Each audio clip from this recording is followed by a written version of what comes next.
하나님 말씀 함께 봅니다. 하나님 말씀 빌립보서 4장 4절부터 7절까지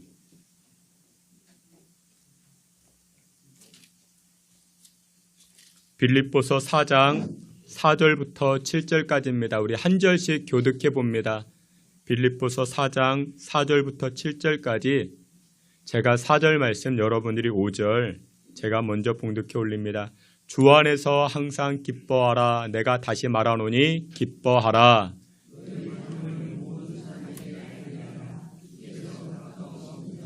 아무것도 염려하지 말고 다만 모든 일에 기도와 간구로 너희 구할 것을 감사함으로 하나님께 아뢰라.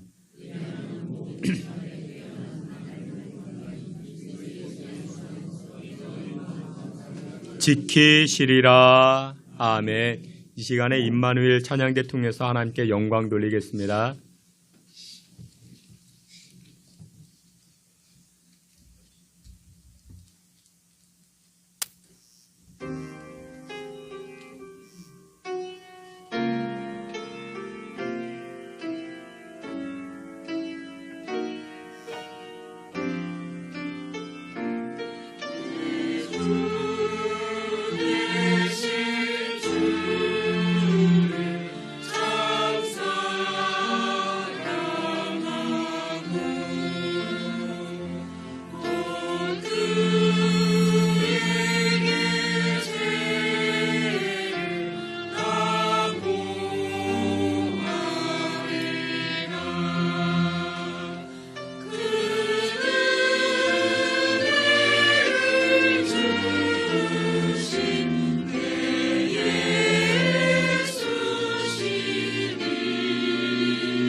아멘. 기도합니다. 하나님, 오늘도 저희들이 하나님 말씀 앞에 섭니다.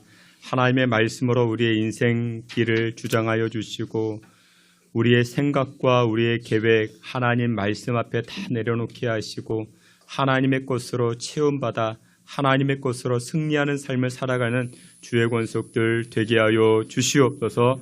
예수님의 이름으로 기도하옵나이다. 아멘. 우리 오늘은 빌립보서 4장 말씀을 가지고 감사로 채우라라는 제목을 주님 주신 은혜 나누고자 합니다. 한 해가 마무리되어 가고 있습니다.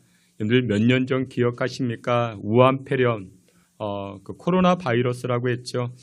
이것이 이 팬데믹이 지난 지가 벌써 2년이 지나가고 이게 시간이 흘러 오늘에 이르게 되었습니다. 그렇다면 우리 역시도 시간과 세월이 흘러 하나님 앞에 서게 될 것인데 여러분들 하나님 앞에 서게 될 것이라고 믿으십니까? 하나님 앞에 서게 될 것이라고 믿으십니까? 그 고민해 보셔야 됩니다. 원색적으로 고민해 보셔야 됩니다. 내가 죽고 다음 세상이 있을까? 그거 고민해 보셔야 됩니다.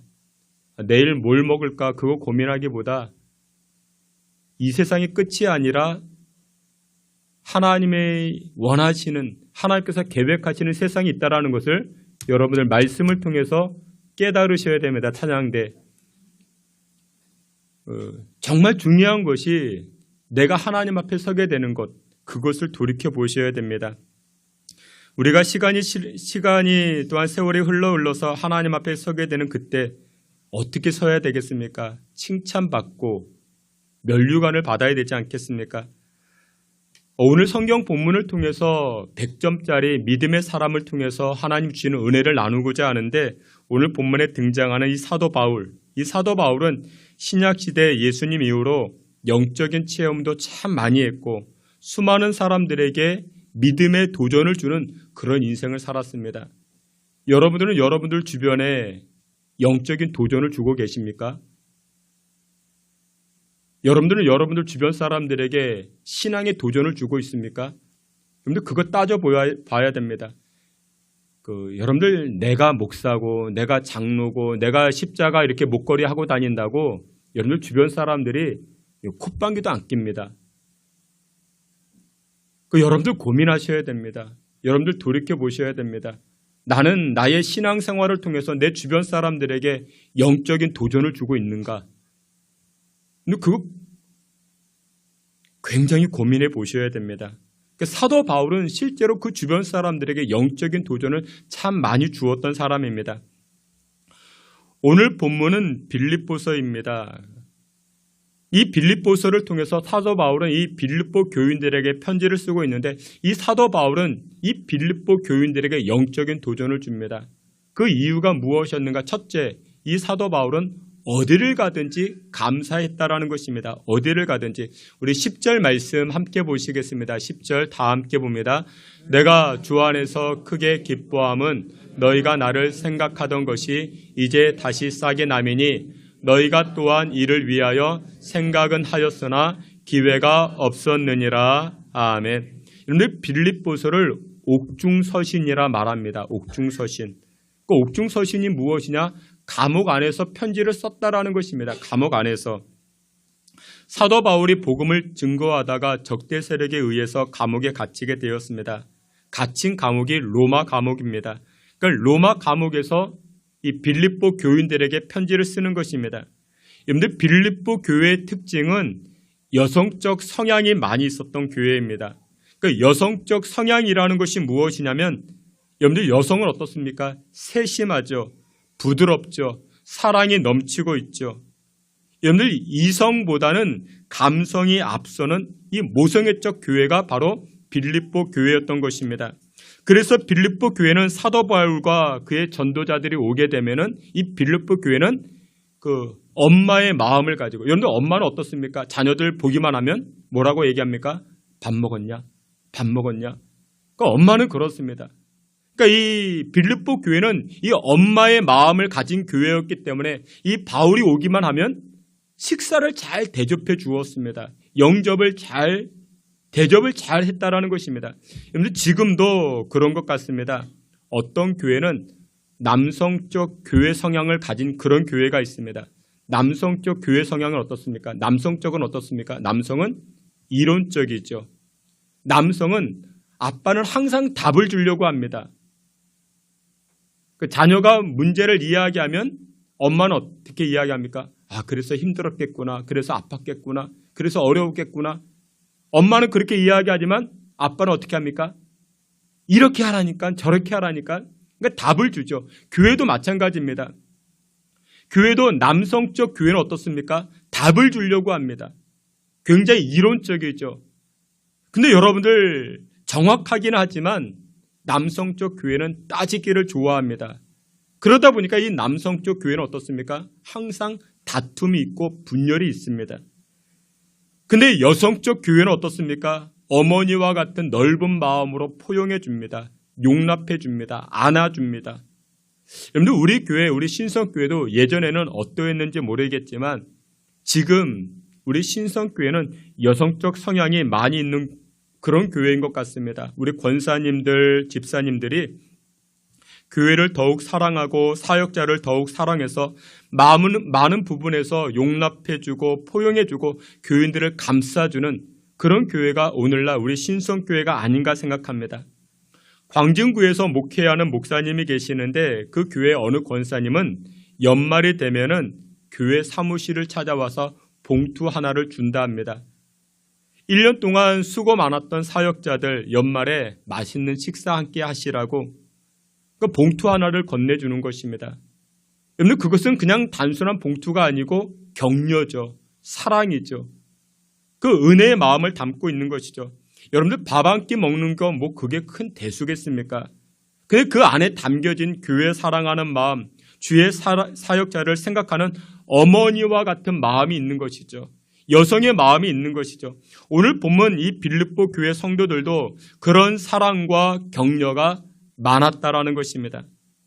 그런데 이 시간이 지나면서 세월이 흘러가면서 이 사도 바울을 향했던 이 빌립보 교회의 이 마음이 점차 사그라들었던 것입니다.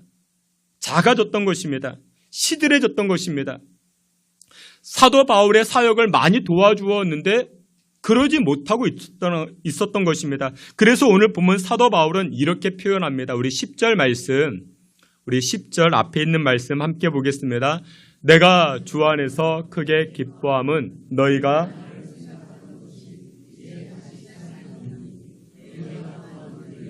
생각은 하였으나 기회가 없었느니라. 아멘. 여기 10절에 보니까 사도 바울이 크게 기뻐했대요. 크게 기뻐했다. 사도 바울이 무엇을 가지고 기뻐했을까요? 사도 바울이 참 재밌는 표현을 사용합니다. 빌립보 교인들이여, 당신이 예전에 나를 생각해 주던 것, 그 생각해 주던 것이 다시금 이제 새롭게 싹이 나니까, 다시 새로워지니까 나는 그게 너무나도 기쁩니다. 라고 이야기합니다. 나를 생각해 주던 것. 우리 양옆에 계시는 분들에게 한번 인사하겠습니다. 나를 생각해 주세요. 한번 인사하겠습니다.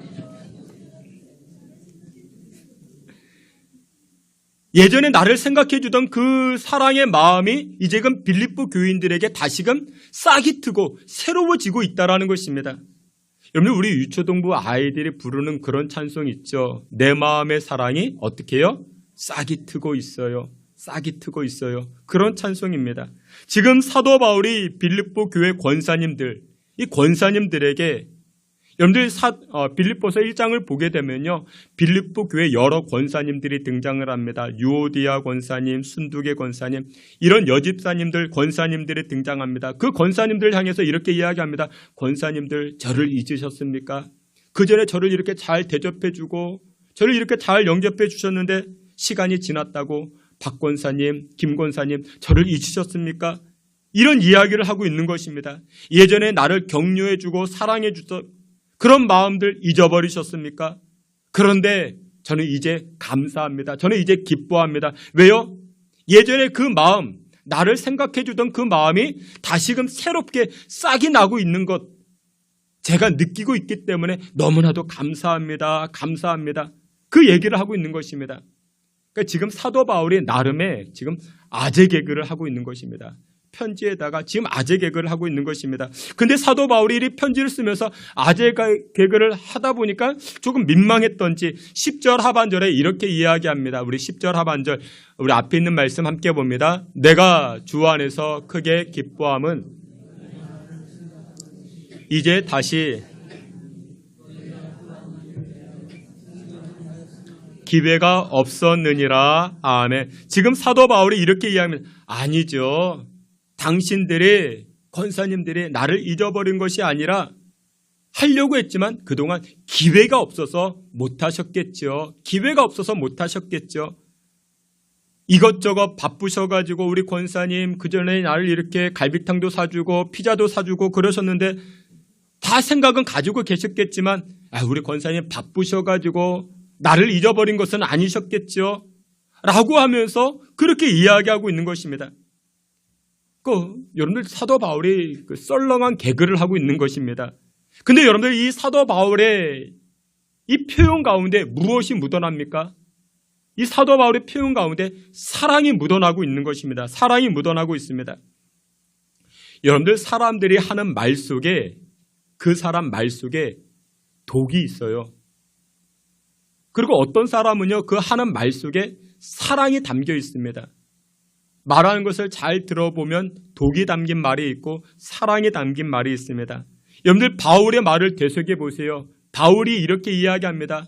빌립보 교회 권사님들, 집사님들, 나를 위해서 이 사역자를 위해서 생각은 하고 계셨겠지만 기회가 없었겠죠. 기회가 없었겠죠. 그런 이야기를 하고 있는 것입니다. 여러분들 이 바울의 말에 무엇이 담겨 있습니까?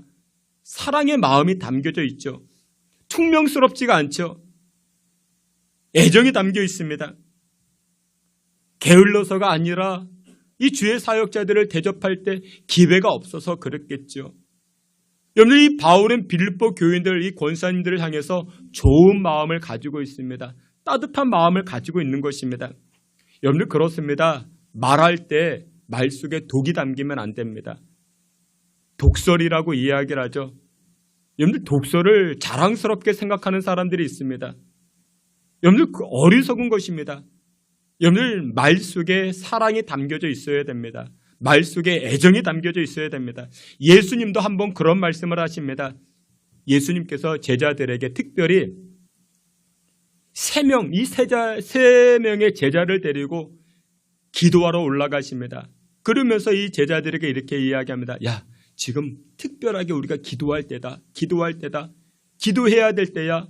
왜냐? 내가 십자가 져야 되기 때문에 우리 함께 기도하자. 나를 위해서 기도하자. 그래서 이 세 명의 제자를 데리고 산에 올라가셨습니다. 열심히 예수님 기도하고 있는데 조금 이상해서 뒤돌아봤더니 이 세 명의 제자가 어떻게 합니까? 아니, 자고 있네요. 여러분들 얼마나 우라통이 터지겠습니까? 아니, 다다음 주가 정말 우리 큰 행사를 하고 있는데 아니 기도를 안 해. 기도를 안 하면 여러분들 담임 목사님이 얼마나 여기서부터 이렇게 성령이 올라와야 되는데 불이 화가 그런 상황입니다. 근데 예수님 뭐라고 이야기해요? 이 제자들에게 야, 내가 안다. 너희들의 마음은 원이지만 기도하기를 간절히 원하고 있지만 너희들의 육신이 약해서 지금 자고 있지. 여러분들 예수님 말 속에 여러분들 사랑이 얼마나 담겨 있습니까? 여러분들 우리가 말할 때 이 사랑의 마음, 예수님의 마음이 필요합니다. 여러분들 우리 다다음 주에 우리 교회 행사하잖아요. 그 교회 행사 타이틀이 무엇입니까? 새가족 초대하는 것입니다. 코로나로 인해서 또한 여러 이유로 교회를 떠난 사람들 있잖아요. 그런 사람들 초대하자라는 것입니다. 선물도 드립니다. 선물도 드리고 식사도 제공하고 우리 함께 신앙생활할 수 있도록 그렇게 초대하는 그런 시간입니다. 그래서 여러분들이 초대해가지고 정말 오랜만에 교회에서 봤어요. 교회에서 보자마자 아니 그동안 어디 갔다 왔어? 선물 받으러 온 건 아니겠지만 그래도 얼굴 보니 반갑네. 그러면 좀 이게 좀 그렇잖아요. 여러분들 이렇게 교회 오면 그래도 여러분들 무조건 환영해 주는 것입니다. 알고 이렇게 얼굴 보니 너무나도 반갑다고 1년에 한 번만 봐도 좋다고 송구영신 예배 때만 봐도 좋고 이렇게 얼굴 보니 반갑다고 식사 많이 하자고 밥 많이 먹자고 너무나도 감사하다고. 여러분들 말 속에 독이 있으면 안 됩니다. 사랑이 담겨져 있어야 됩니다. 여러분들 사도 바울이 우리에게 지금까지도 영적으로 많은 도전을 주는 이유가 무엇입니까? 바울이 믿음이 좋기 때문에 믿음 좋죠. 바울이 영적인 체험을 많이 했기 때문에 영적인 체험도 많이 했죠. 영적인 지식이 해박했기 때문에 지식도 해박했죠. 하지만 사도 바울은 영적인 생활뿐만 아니라 일상적인 삶에서도 감사의 표현을 빼놓지 않습니다. 누구를 만나든지 어떤 교회를 만나든지 감사하고 또 감사하고 그 말 속에 사랑이 묻어나는 그런 감사의 표현이 바울에게 있었다는 것입니다. 그래서 여러분들 감사를 표현하셔야 됩니다. 감사를 나타내셔야 됩니다. 누가복음 17장을 보게 되면요, 사마리아에 예수님께서 당도하실 때 10명의 나병 환자를 고쳐주시게 됩니다. 여러분들 이 사건은 굉장히 특이한 사건입니다. 예수님께서는 대부분 병자를 고쳐주실 때 한 사람 한 사람 고쳐주셨거든요. 근데 이 단체로 10명이면 단체잖아요. 이 단체를 고쳐주신 사건은 여기에서만 등장을 합니다. 굉장히 이례적인 사건입니다. 그리고 두 번째, 이 병고침의 특징이 무엇이냐?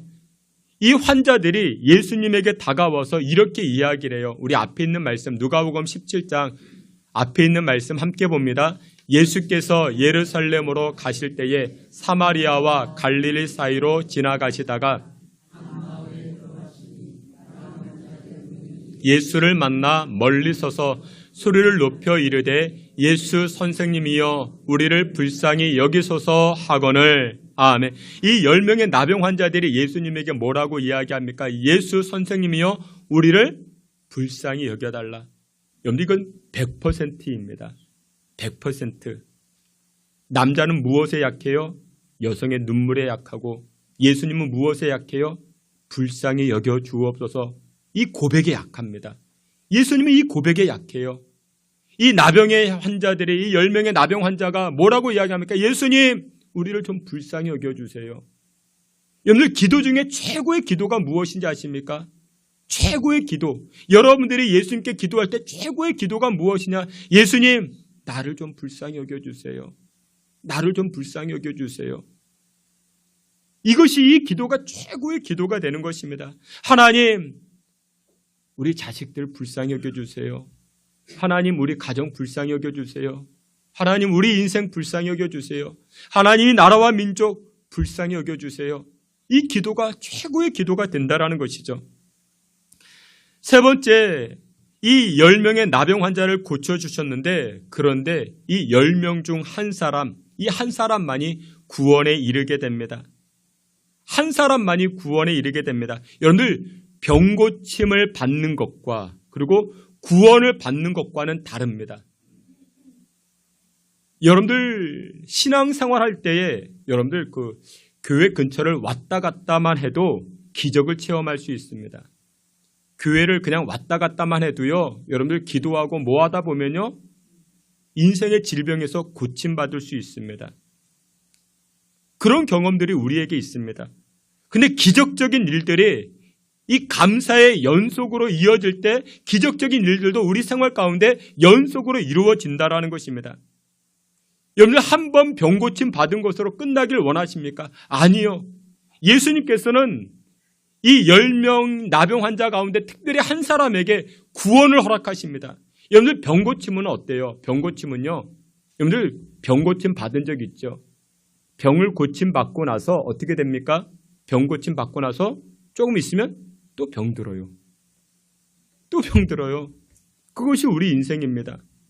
근데 구원은 어떻습니까? 구원은 영생이란 말이죠. 영생이에요.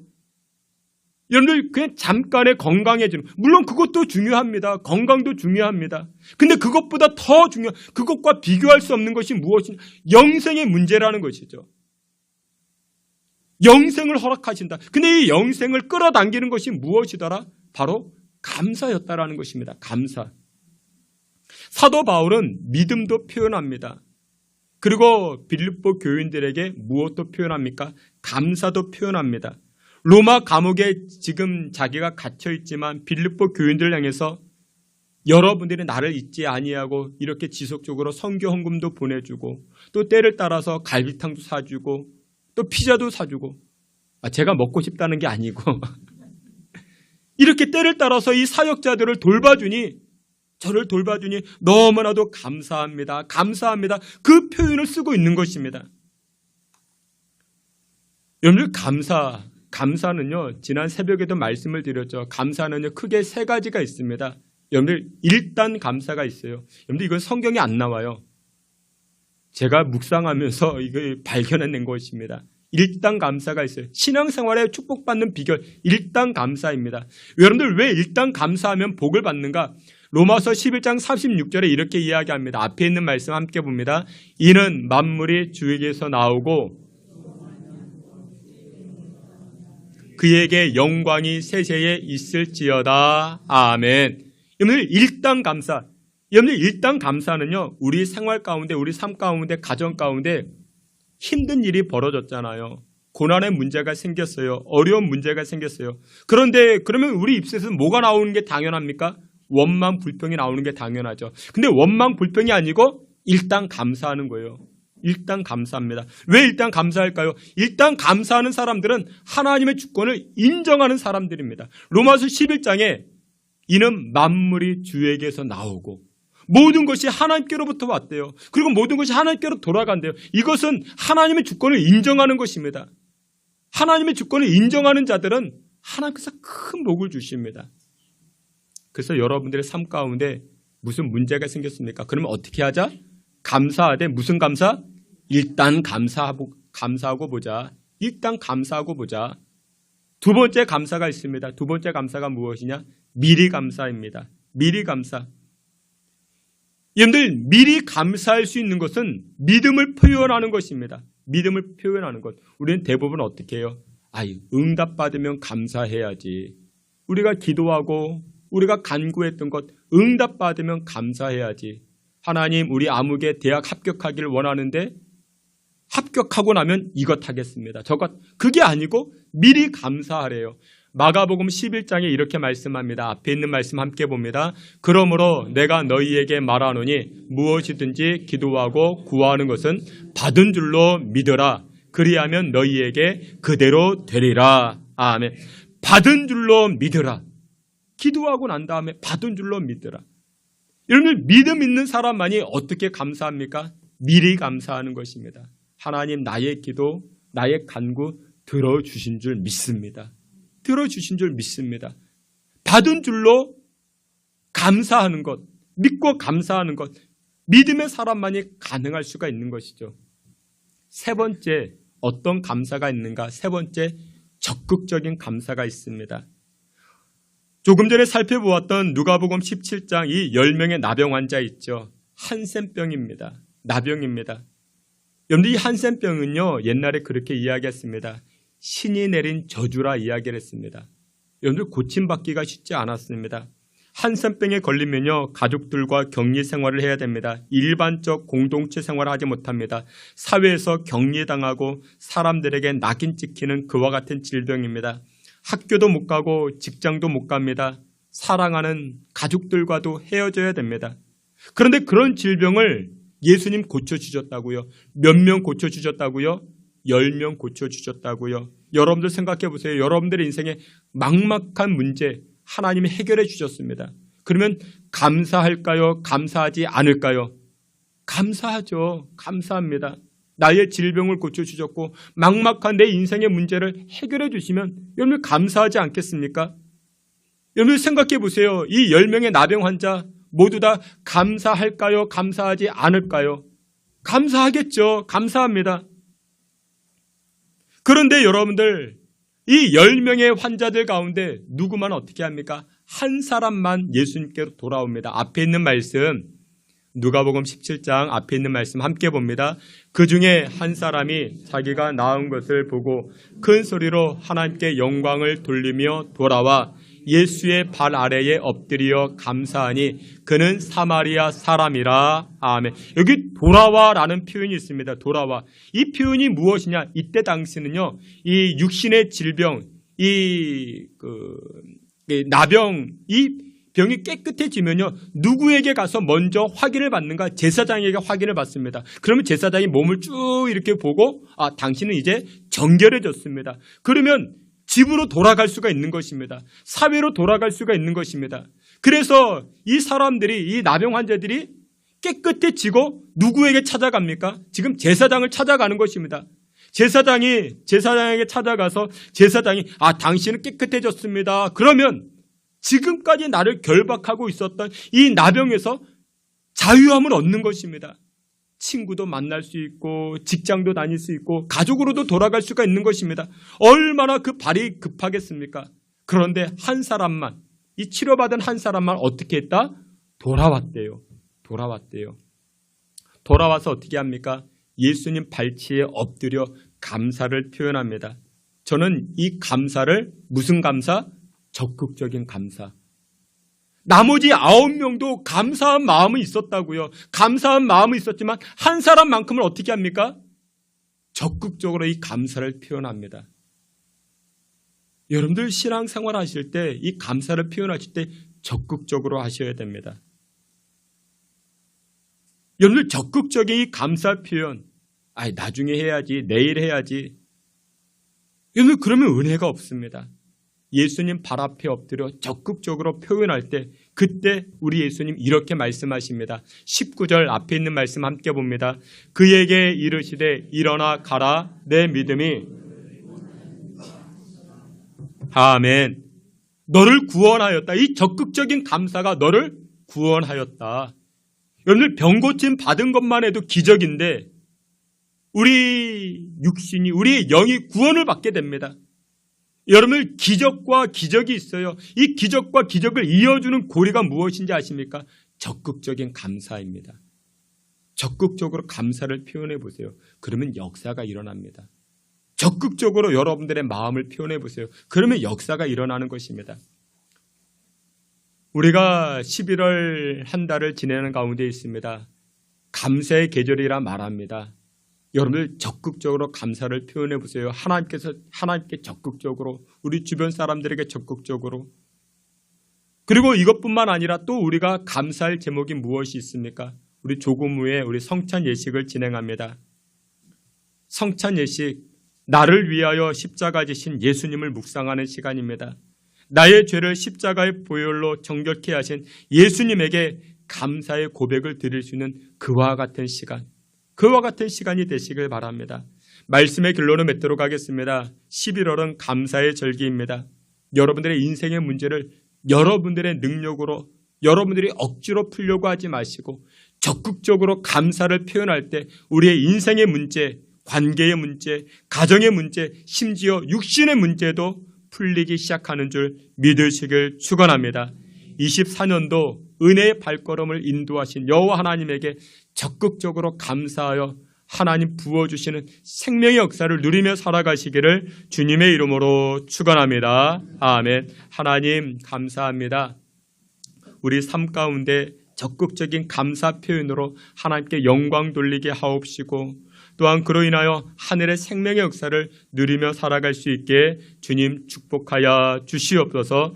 예수님의 이름으로 기도하옵나이다. 아멘.